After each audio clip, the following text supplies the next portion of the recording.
Uma operação de números superlativos.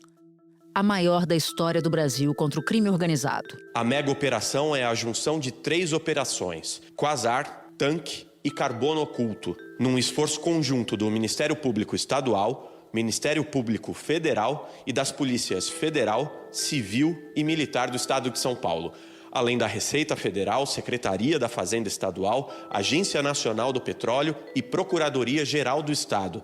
Os alvos estão em 8 estados: São Paulo, Espírito Santo, Goiás, Mato Grosso do Sul, Mato Grosso, Paraná, Rio de Janeiro e Santa Catarina.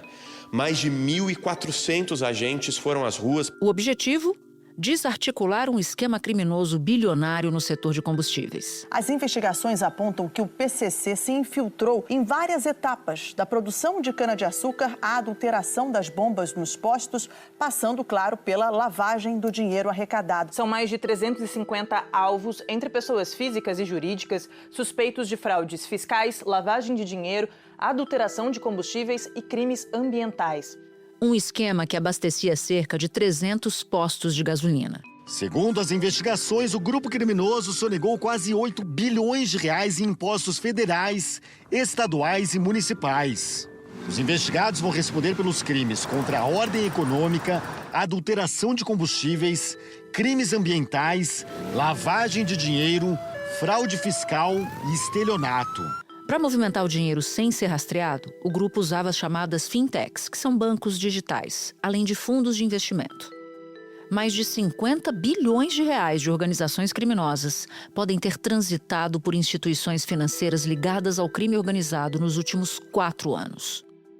Um esquema complexo, como explica Paulo Sérgio de Oliveira e Costa, promotor de justiça do Estado de São Paulo. É uma cadeia muito sofisticada e que no meio dessa cadeia o próprio crime organizado mostrou a sua força, a sua diversidade, né, em relação a novas atividades que eles estão investindo. É a novidade no cultivo, na fazenda, no meio do caminho, na aplicação de recursos, não só em fintechs, como fundos de investimentos. Assim, a operação chegou ao coração do sistema financeiro do país. A Avenida Faria Lima. A Força Tarefa descobriu que grande parte do dinheiro obtido com o esquema era aplicado em fundos de investimentos administrados pela REAG, uma das maiores gestoras independentes do país, listada inclusive na Bolsa de Valores de São Paulo.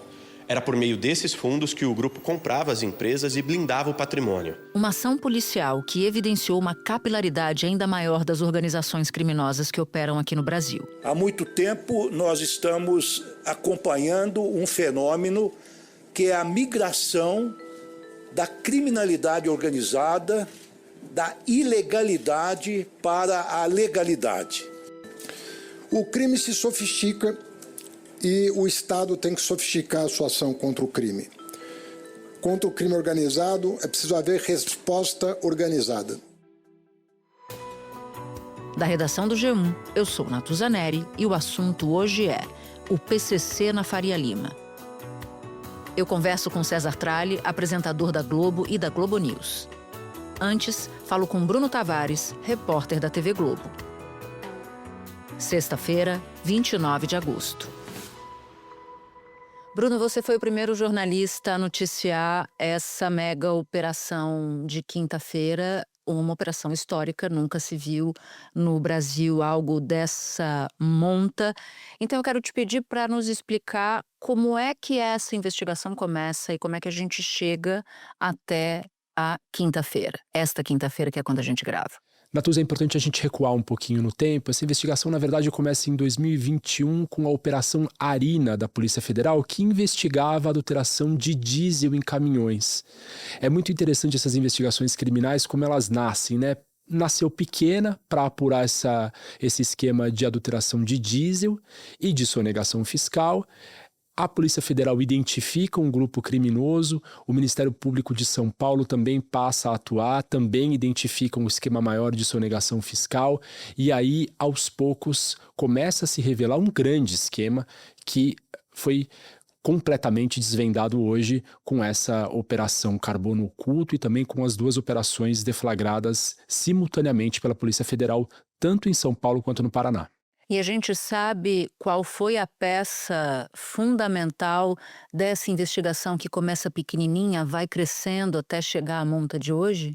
O que se investigava era uma sonegação fiscal bilionária. O que inicialmente os investigadores enxergavam era a sonegação fiscal.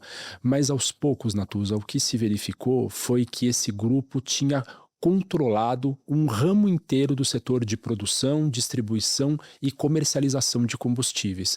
Começava lá no Porto de Paranaguá com a importação de nafta, que é um derivado de petróleo, e também de metanol, que é um tipo de álcool muito usados na indústria química. Essa rede criminosa fazia de conta que estava importando para a indústria química, mas na verdade há várias provas disso na investigação. Esse produto químico saía do Porto de Paranaguá e ia direto para postos de combustíveis espalhados pelo país. Nessa ocasião, os motoristas despejavam metanol e nafta direto nos tanques, para fazer o que a gente conhece, né, Natuza, como batizar a gasolina e o etanol.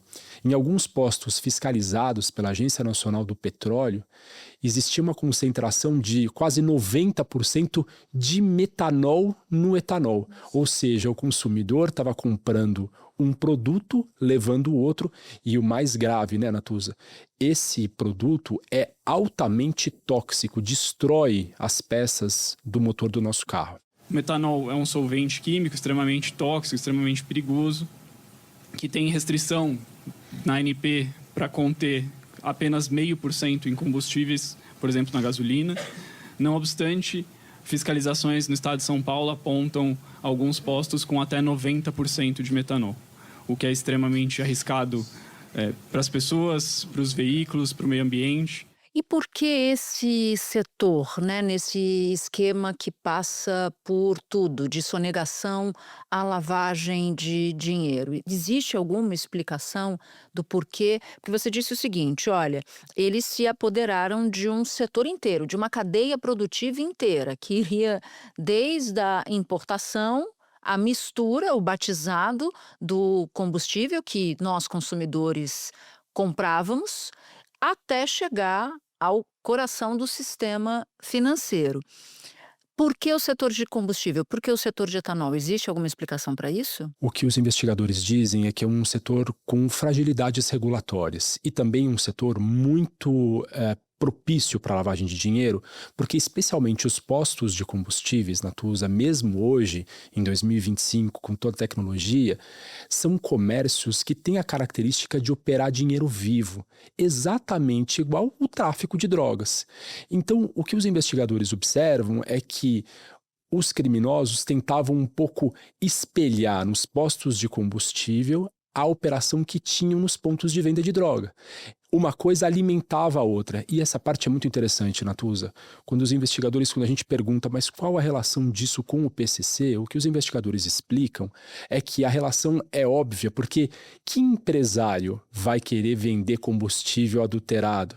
Que empresário vai querer fazer fraude em bomba? O empresário que já está no mundo do crime, digamos assim, e o empresário que precisa lavar dinheiro. Empresário, lógico, Natuza, eu estou dizendo entre muitas aspas, não são empresários, na verdade são traficantes de droga. O que se observou durante a investigação é a presença, os nomes de traficantes de drogas ligados ao PCC como donos de postos de combustíveis e também de lojas de conveniência instalados nesses postos. Ou seja, é o crime organizado completamente embrenhado na economia formal, né? É o mais assustador disso tudo, Natuza. E aí eu acho que a gente pode fazer um gancho para Faria Lima.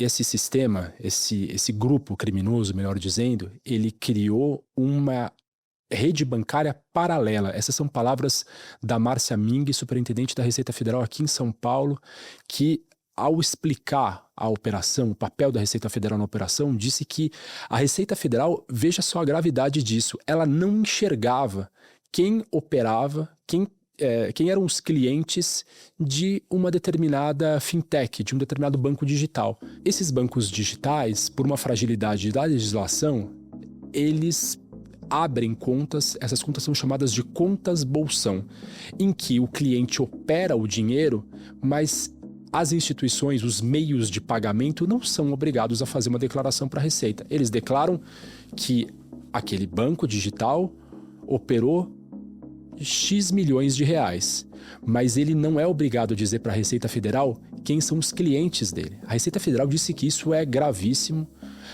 que isso permite que criminosos usem instituições, entre aspas, regulares, mas que estão no sistema financeiro, para lavar dinheiro. Todo o dinheiro dessa rede criminosa era operacionalizado por esse banco digital. Esse banco digital, então, escondia as movimentações financeiras. A Receita disse que teve um trabalho, Natuza, enorme para conseguir identificar, porque teve que fazer contabilidades cruzadas com fornecedores, um cruzamento enorme de informações que, como a gente viu, levou mais de um ano para que pudesse saber exatamente quem eram aqueles clientes, de onde vinha, para onde ia aquele dinheiro. Deixa eu ver se eu entendi, então, o caminho do crime.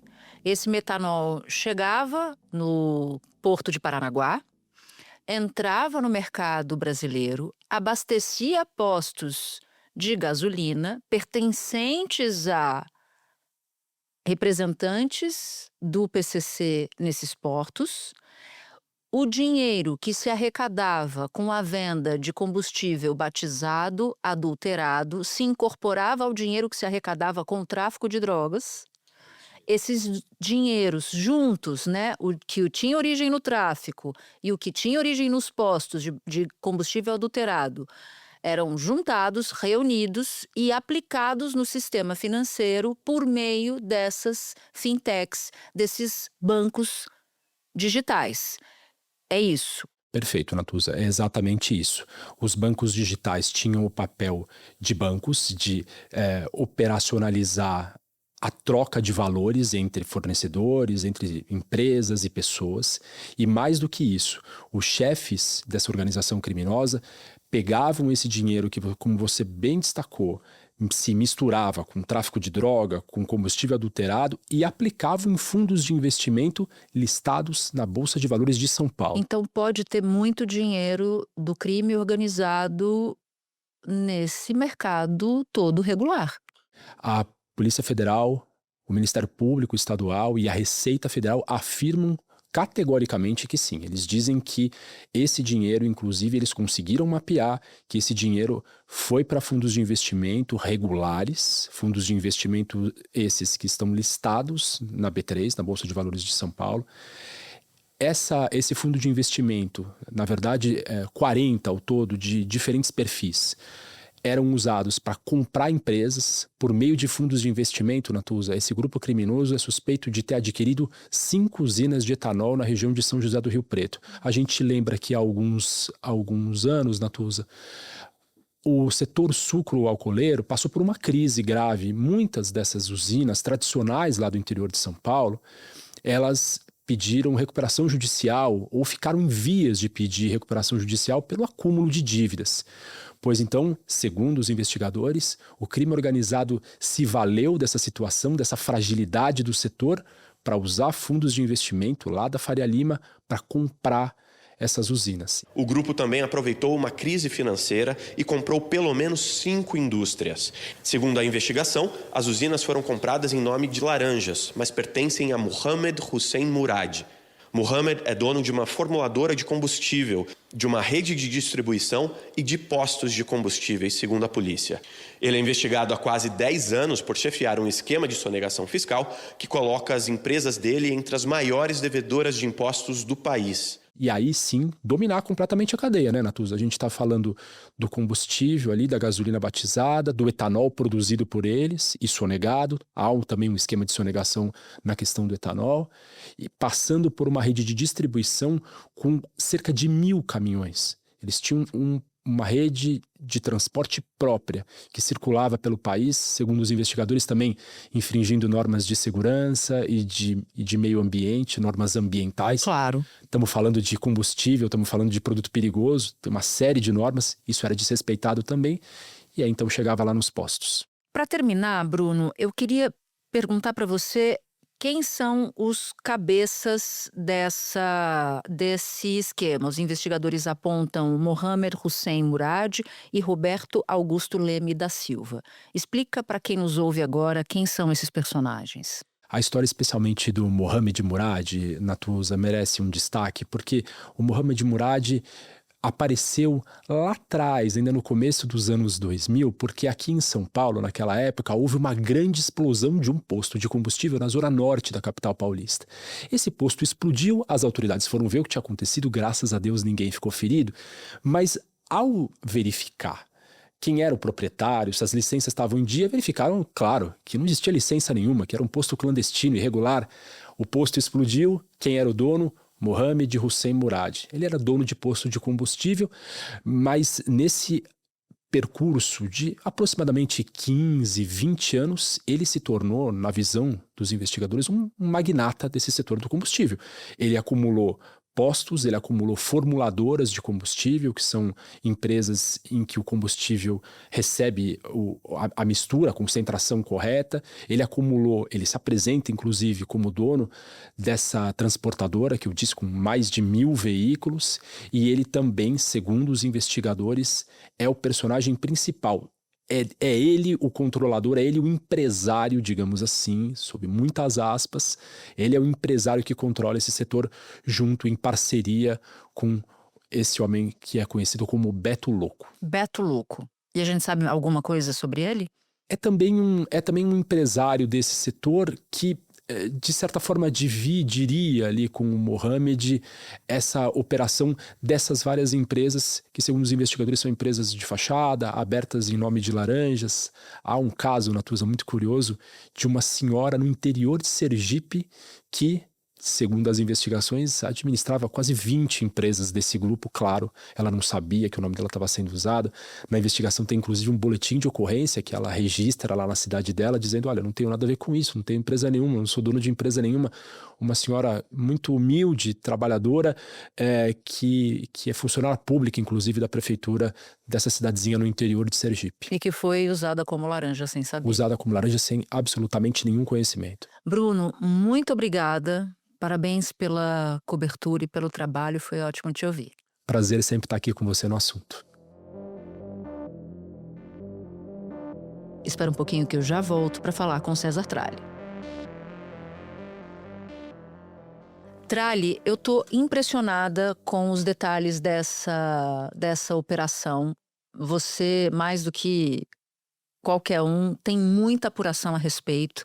Eu queria te ouvir sobre o que mais te impressionou nesse grande esquema. Os criminosos dominavam um setor produtivo, uma cadeia inteira de um determinado setor. Ô Natuza, eu durante 10 anos fiz reportagem especial para o Jornal Nacional sobre máfia de combustível. Pouquíssimos repórteres nesse país investigaram tanto esse setor como eu investiguei. Na época em que eu fazia essas reportagens para o JN, a gente está falando de uns 15 anos atrás, esse setor ele já estava começando a se contaminar muito, mas especialmente no varejo, ou seja, postos de combustíveis que faziam adulteração de gasolina, de álcool, com metanol, com solvente, botando água no combustível. Então era um esquema que já estava começando a ficar gigante, mas ele envolvia principalmente postos e algumas pequenas distribuidoras que a gente chamava na época de batizadoras. Elas batizavam combustível, misturavam ali, faziam uma mistura podre e mandava para o posto de gasolina. O que aconteceu de lá para cá foi uma contaminação completa do setor. Então, assim, o ano passado, quando começaram aqueles incêndios em canavial, em fazenda, em usina no interior de São Paulo, como eu já tenho muita fonte nesse setor de anos e anos e anos atrás, eu comecei a receber muito telefonema de gente do ramo do açúcar e do álcool desesperada. Mas assim, desesperada no sentido de dizer, olha, a gente está sofrendo ameaça, a gente está sofrendo coação, tem usina em que eles batem na porta com um carro forte dizendo, se você não aceitar o valor que nós estamos comprando, nós vamos queimar tudo, a gente sequestra a sua família, a gente mata seu filho. Então, assim, uma situação desesperadora de máfia mesmo, um esquema de máfia. E aí eles fizeram com canavial, pequenos fazendeiros, gente que arrenda terra para plantar cana. Isso no Brasil todo? No Brasil todo, especialmente no interior de São Paulo. Por isso que boa parte dessa investigação floresce aqui no estado de São Paulo. Aí fizeram com algumas usinas, fizeram isso com transportadora de caminhão, porque é um setor que você depende essencialmente de várias transportadoras, especialmente no interior de São Paulo, para pegar aquele álcool dentro da usina ou da distribuidora e levar para o posto de gasolina no centro consumidor.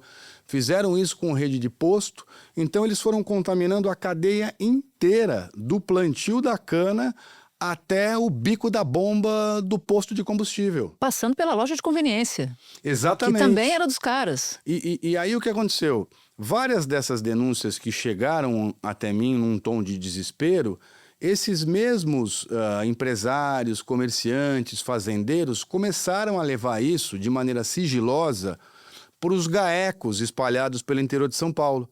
Batiam na porta dos promotores, entravam numa delegacia da Polícia Federal pedindo ajuda.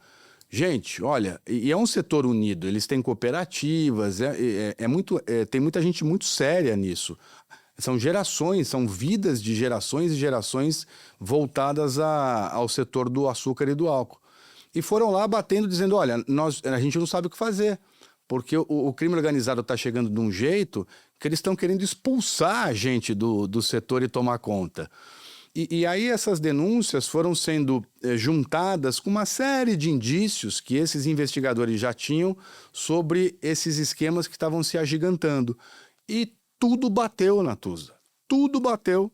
E aí, de um ano para cá, que essa investigação foi ganhando a dimensão, a robustez necessária para culminar, resultar no que a gente está vendo agora. Agora, teve nas prisões um personagem que me chamou a atenção, que é um ex-policial. Como é que ele entra nessa história? Tem muita gente que entra nessa história em vários ramos e segmentos, digamos, dessa cadeia criminosa da adulteração de álcool. Porque não é só o álcool que recebe um metanol, que é um produto proibido e que vai para o posto de gasolina para enganar o consumidor. É um esquema de nota fiscal fria de compra e venda de álcool, é um transporte de álcool totalmente clandestino, é uma produção de álcool que foge do radar das autoridades, seja sanitárias, seja de controle da ANP, de tudo. E aí esse esquema criminoso foi montando uma cadeia de produção envolvendo muita gente, digamos assim, com CPF sujo ou com antecedente criminal. E foi pegando gente de todos os setores. Inclusive um caso, que é esse caso de Paulínia, eu estava conversando agora há pouco com o delegado responsável pela investigação, um delegado federal, e ele falou, é um ex-policial que a gente identificou que participava ativamente da distribuição do álcool batizado. Ele era ex-policial de Civil. Civil. Um ex-policial civil do estado de São Paulo. Foram até a casa dele, apreenderam um monte de coisa e fizeram a prisão dele. Agora, igual a esse caso, tem caso de prisão de gente que já cumpriu pena por tráfico de drogas, de gente que já figurou como laranja em esquema societário de empresa fantasma.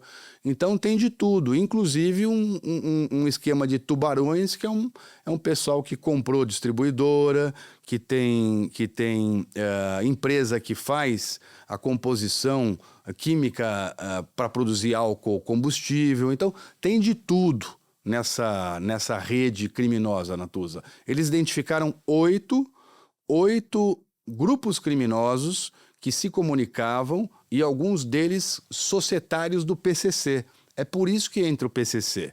Eu ainda perguntei muito seriamente para vários investigadores, do MP, do MPF, da Receita, especialmente da PF, porque é uma área da Polícia Federal em Brasília, que é a Divisão de Combate ao Crime Organizado e Corrupção. Dedicada só a isso? Só a isso, e eu perguntei, escuta, é o PCC que está em tudo? É o PCC que está tomando conta de tudo? E eles disseram, não, a gente tem que tomar cuidado para não falar que tudo é PCC. Tem PCC, mas tem outros grupos criminosos que se fortaleceram, se criaram e fizeram fortuna nesse esquema de adulteração de combustível. E alguns desses grupos se comunicam com o PCC, na lavagem de dinheiro, na distribuição do combustível batizado, na compra de rede de postos. Então, assim, é interessante como esses grupos iam se fortalecendo à medida que um até ia ajudando o outro. Deixa eu ver se eu entendi, então. O andar de cima desse esquema tem PCC. Tem PCC. E o PCC no andar de baixo também, porque o PCC ele está no atacado e no varejo.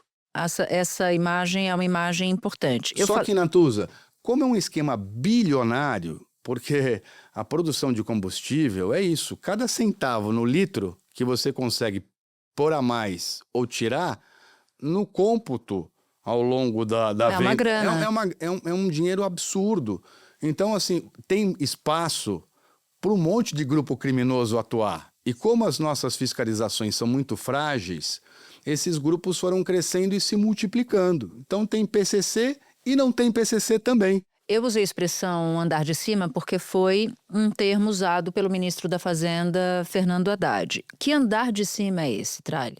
Quando ele quis dizer andar de cima, é porque pela primeira vez esse tipo de investigação não chega só na empresa fantasma, no distribuidor, naquela usina que frauda a nota fiscal, no sujeito que bota metanol no álcool para vender no posto. Chega em quem cuida da grana. Eles foram seguindo o caminho do dinheiro e bateram nos poderosos que cuidam dessa fortuna. Toda essa fortuna tem que ficar escondida em algum lugar. E aí eu estava agora há pouco conversando com o ministro Haddad. Falei, ministro, quero saber o seguinte do senhor. É verdade mesmo que a Fazenda vai fiscalizar a fintech? Ele falou, é verdade. A partir de amanhã, as fintechs terão um tratamento de banco, ou seja, elas terão que prestar os mesmos esclarecimentos sobre movimentação financeira, sobretudo essas completamente inusuais, né? E nós vamos poder, a partir daí, destrinchar outros esquemas de lavagem de dinheiro com muito mais rapidez. A gente teve um problema sério com fake news em cima do Pix no começo do ano e prejudicou muito as normativas nossas para fiscalizar as fintechs. Porque eles tinham editado uma portaria, Isso. Aí houve um ruído em relação... um deputado bolsonarista, o Nicolas, disse que o objetivo era taxar o Pix, e aí a coisa ficou tão insustentável, o governo emparedado que foi obrigado a levantar, a desistir dessa medida. Acho que o próprio secretário da Receita falou isso, né? Que se aquilo tivesse sido implantado naquele momento, daria para coibir uma série de irregularidades. Porque assim, tem muita fintech séria, mas infelizmente hoje, e isso eu já venho acompanhando especialmente desde o fim do ano passado, não tem nenhuma grande investigação da Polícia Federal sobre o crime organizado, contrabando de arma, contrabando de produto eletrônico, remessa de cocaína para a Europa, para os Estados Unidos, narcotráfico. Não tem, Natuza, nenhum esquema nesse país hoje que não esteja passando por fintech. As fintechs, elas foram blindadas de investigação e de fiscalização. Então, elas se tornaram buracos negros, essa é a expressão que os investigadores usam. Elas viraram o Triângulo das Bermudas. O que cai nelas, ninguém consegue identificar a origem e o destino. Por quê? Porque é um pouco complexo, mas na prática é o seguinte, você vai lá, né, vende um produto na sua maquininha, no posto de gasolina. Esse dinheiro, quando vai para uma fintech, ele cai numa conta comum, que é a conta de todo mundo. E essa conta, ela não identifica para quem está fazendo fiscalização o CPF de quem está movimentando aquilo ali, ou o CNPJ. É uma conta mãe que fica com uma fortuna lá dentro e esse dinheiro vai saindo e vai entrando e vai saindo, vai entrando, sem que as autoridades saibam quem é o verdadeiro dono da grana. De acordo com a nova instrução normativa da Receita Federal, as instituições de pagamento estarão sujeitas às mesmas normas e obrigações de todas as instituições do Sistema Financeiro Nacional e do Sistema de Pagamentos Brasileiros, e que a representação sobre indícios de crimes deverá ser feita por um auditor fiscal no prazo de 10 dias após a identificação da movimentação financeira suspeita.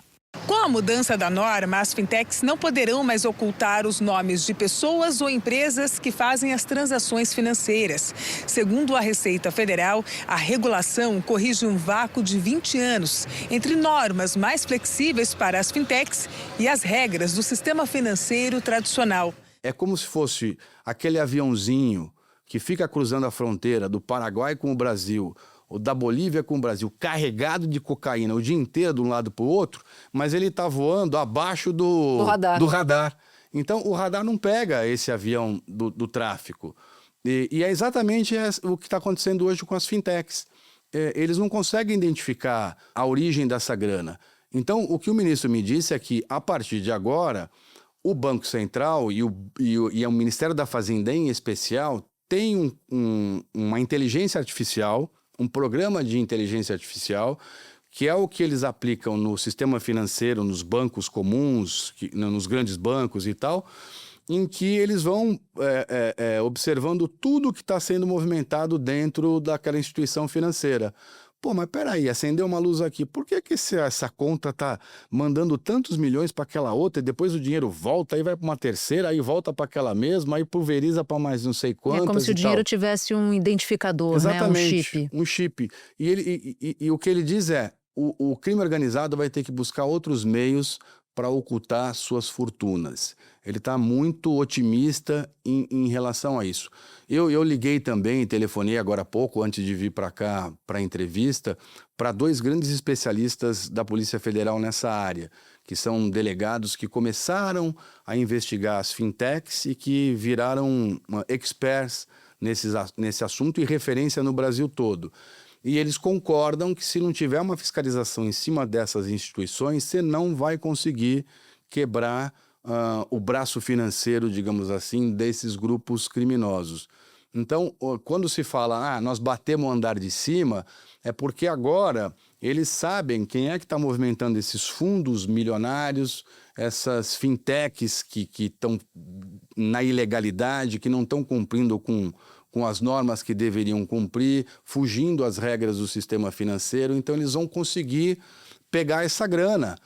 Imagina, só por algumas delas passaram mais de 50 bilhões de reais em menos de 4 anos. Então, é muito dinheiro. Por quê? Porque a adulteração de combustível e a produção de combustível dá muito dinheiro, Natuza. O mais impressionante disso tudo, né, para além da sofisticação, que a gente intuitivamente, por sermos brasileiros, já sabemos, né, de que eles estão anos-luz à frente do Estado em determinadas áreas, eles conseguem se enriquecer e multiplicar o dinheiro que tem, o dinheiro criminoso que tem. Mas eu nunca imaginei que eu fosse ver cenas de policiais fardados nos andares térreos de prédios da Faria Lima. O metro quadrado mais caro do Brasil, eles entraram no prédio em frente ao shopping Iguatemi, que é um dos prédios mais caros do Brasil. Metro quadrado mais caro. Tem um monte de empresa de grife, de renome consolidada instalada lá. Ali estavam alguns alvos da Polícia Federal hoje. E outros endereços da Faria Lima que seriam impensáveis se não fosse uma investigação aprofundada dessa que chegou exatamente em quem guarda, esconde, pulveriza, oculta essa fortuna toda do crime organizado. E o que isso diz sobre o poder do crime organizado? Diz que a gente está numa situação difícil. Eu, por ter muita fonte nesse setor há muitos e muitos anos, também conversei longamente hoje com empresários que estão na ponta, no varejo. Grupos consolidados que vendem combustível há décadas, de famílias tradicionais, gente ultra séria, e representantes de postos também. E o que eles estavam me dizendo é assustador, assim. Eles não falam abertamente, porque todos têm até medo, mas eles me disseram que hoje 40% de todo o mercado de álcool no Brasil está na mão do crime organizado. E entre 25% e 30% de todo o mercado da gasolina. Então é gasolina batizada com solvente E é álcool batizado com metanol ou que tem até uma quantidade maior de água para conseguir fazer mais volume. E o grande problema hoje é que antigamente, quando eu investigava isso lá atrás, o crime organizado ele entrava assim de mansinho naqueles chamados postos sem bandeira. Posto que não tem marca, um nome esquisitinho e tal, de beira de estrada, numa comunidade, numa periferia, num bairro afastado. Hoje não. Hoje o que eu ouvi do setor é o oposto. O crime organizado tem dominado até mesmo bandeiras conhecidas. Eles enganam as grandes marcas. Eles compram postos como se fossem pessoas sérias, vão comprando aquela cota de combustível mensal da distribuidora séria, pagam com nota fiscal bonitinho, mas a grande parte do combustível que vende acaba sendo adulterado. Então o consumidor é enganado, para no posto achando que pode confiar e está comprando um combustível batizado de um esquema criminoso em que os caras estão fazendo fortuna. E como a fiscalização é muito frágil na ponta, na cadeia toda produtiva, eles deitam e rolam. Então, infelizmente, a gente está numa situação, e eu ouvi isso hoje de uma pessoa que conhece o mercado profundamente há décadas, que se não fosse essas operações de hoje da PF, em no máximo 5 anos o mercado todo, ou a maior parte do mercado, digamos assim, 50% mais estaria na mão de grupos criminosos. Tamanha a velocidade, a voracidade e o poder desses grupos que se envolveram no mercado de combustível. Então, assim, tem que ter um controle maior em cima dos postos, das usinas, das distribuidoras e tem que ter mais fiscalização. Só que a quantidade fiscal é ridícula perto da quantidade que o mercado exige. Só o estado de São Paulo tem 8.500 postos de gasolina, só o estado de São Paulo.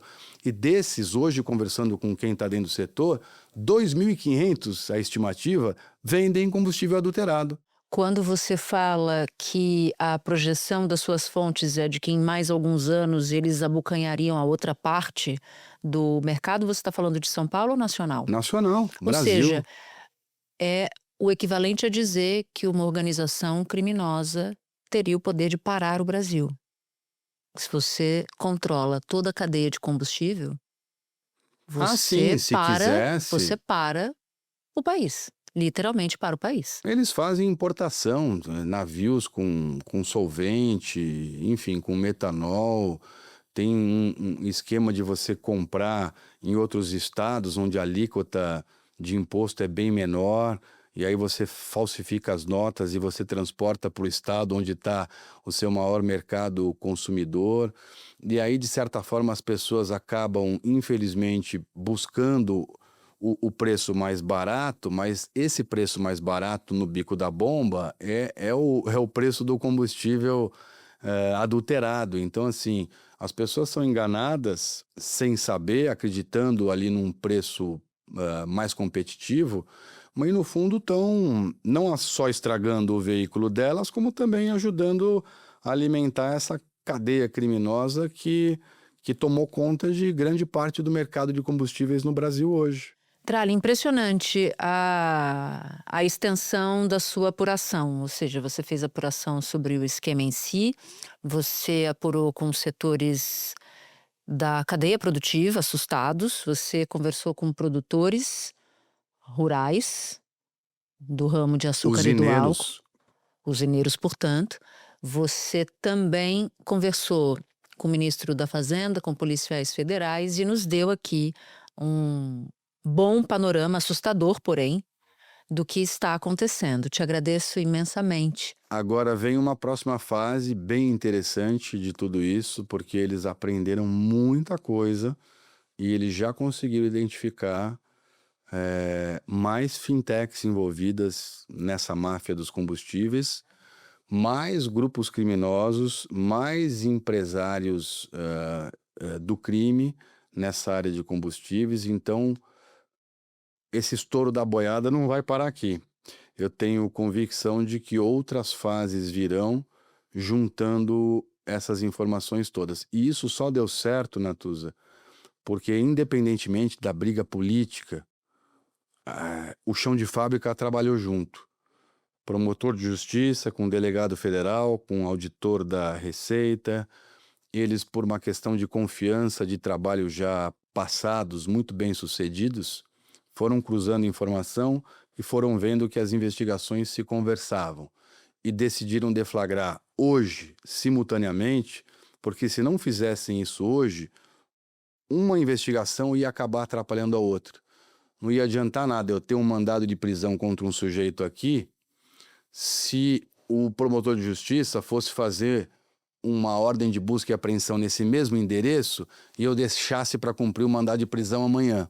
Então, ou a gente casava as operações, o que eu ouvi deles, ou não ia dar certo como eles desejavam.